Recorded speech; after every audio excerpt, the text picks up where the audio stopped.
Hello and welcome to Hank Games Without a Hank. We are the Swindon Town Swoodly Poopers. It is raining in England, although somehow it seems the sun is also shining, which is sort of miraculous. We are the Swindon Town Swoodly Poopers, as I just said. We've got one size fits all in the back. We got Perry Perry. We got other John Green and Ball John Green. Our side is unchanged from last game because I was so proud of how we performed, except for Fat Lucas. But, you know, Fat Lucas is going through a tough time, and we're sticking with him because you insist that I do. I appreciate that you guys believe in loyalty. That has, to be fair, that has been the Swoodly Poopers mantra from the very beginning of our improbable rise toward the Premier League. So, you know, if we gotta stick with what works, I guess. And what works so far is loyalty. But oh, Fat Lucas is he's not looking 100% to me. Today I'm going to talk about my favorite teachers. I had a lot of great teachers, so it's hard to pick favorites. I was very, very lucky to have a really good education, and a lot of having a good education is about having the right teachers at the right time in your life.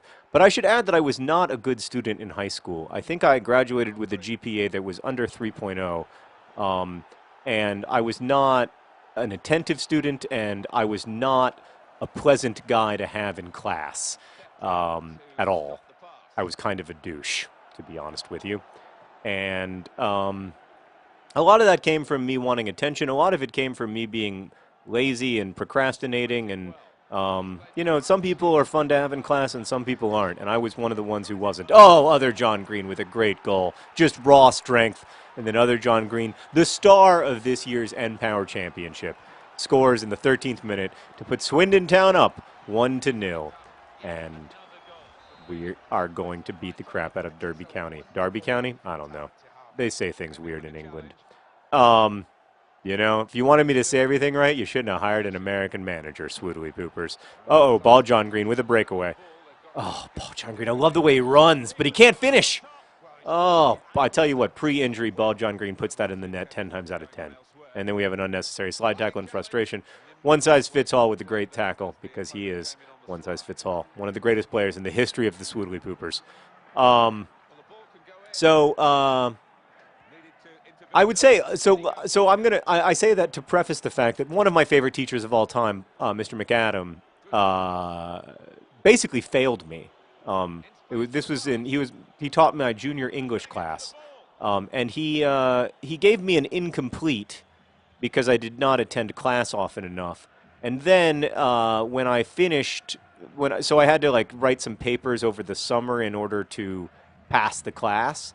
And I did write those papers. I wrote them, I remember, on the Toni Morrison's The Bluest Eye and the Shakespeare play Twelfth Night. And I passed the class with a D. And that was my junior year of English literature, which, of course, is now one of my passions. And I got a D. And yet, in all of that time, Mr. McAdam was insistent that I was going to be a good student. And that I was going to succeed, if not in his class, then at least in life. And that's what made him such an extraordinary teacher. Also, he was really good at teaching literature. I had I had several really good English teachers in high school, but the two that come to mind are Diane Martin and Mr. McAdam. Diane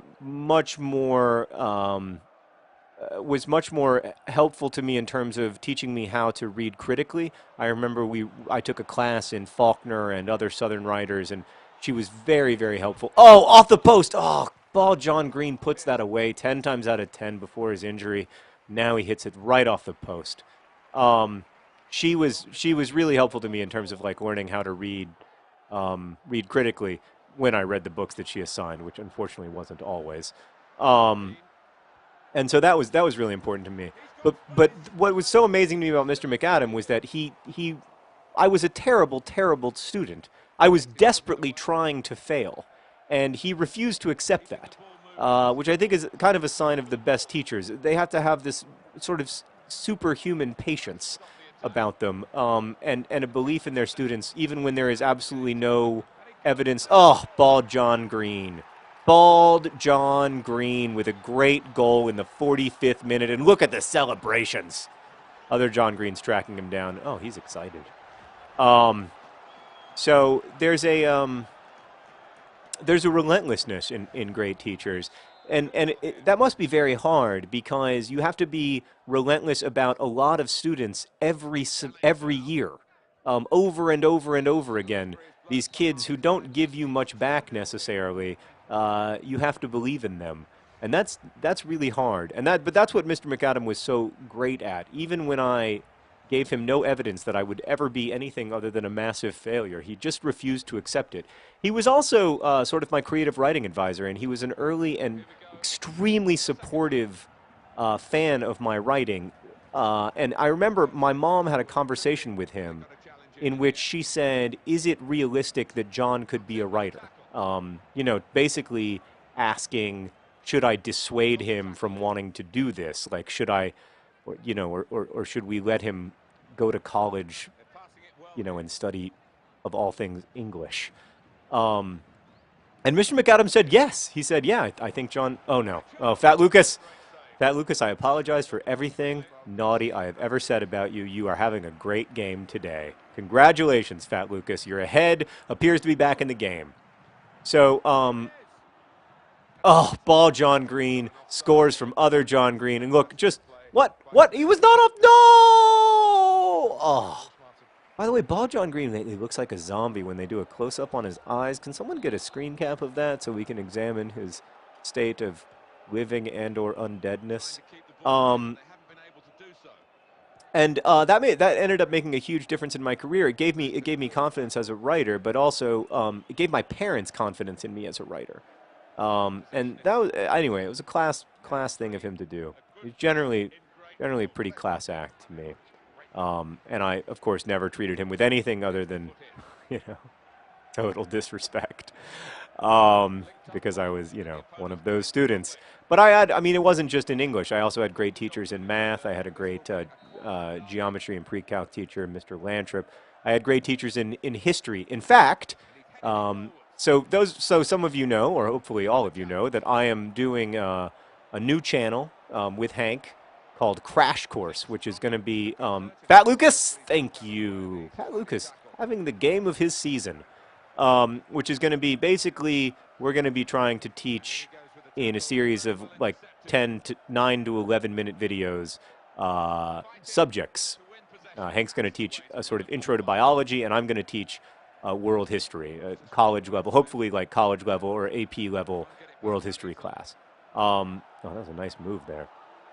So we're doing that, and the writer for my the person who's writing essentially the curriculum for the history class, the one that I'm doing, is my high school history teacher, Raul Meyer. We went back and forth, and we interviewed all these like professors and history teachers and everything, and then I was like, why don't we just call Raul and see if he can do it?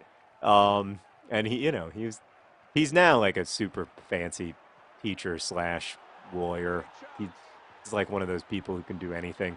But when he was my high school history teacher, he was like a 23-year-old recent graduate of Brown, who'd ended up at this boarding school in Alabama, and he was a great teacher. And I mean, you could tell from the beginning, like he was another guy who just like I showed absolutely no promise, and I was nothing but annoying, and he just never gave up on me, which I'm really grateful for. Hopefully, I can pay him back a little bit with this. By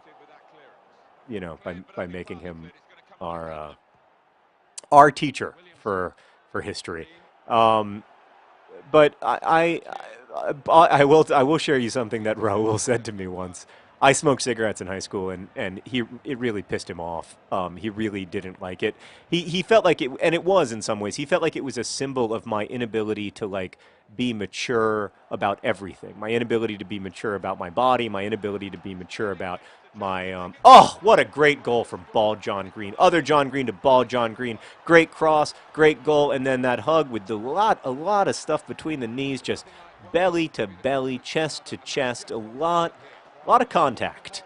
And it's raining, so they're just wet, just covered in, it's great stuff. Great celebration. Sorry, I'm trying to inspire better slash fiction. Now I can't even remember what I was talking about.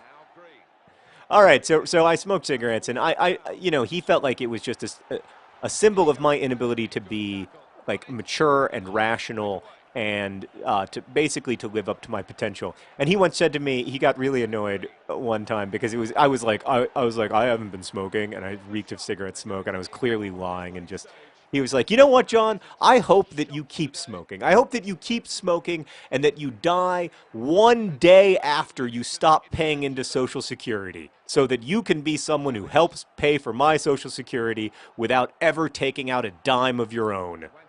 And I was like, that really left an impression on me. And and just 5 short years later, I quit smoking. Goals today from John Green, John Green, and John Green. We win 3-0 thanks to a clean sheet from Fat Lucas. Everybody's happy. And of course, our opponents are kneeling in shame and smelling their armpits. Congratulations to all the boys today. Oh, look at that mustache. Love it. Thanks for watching. Best wishes.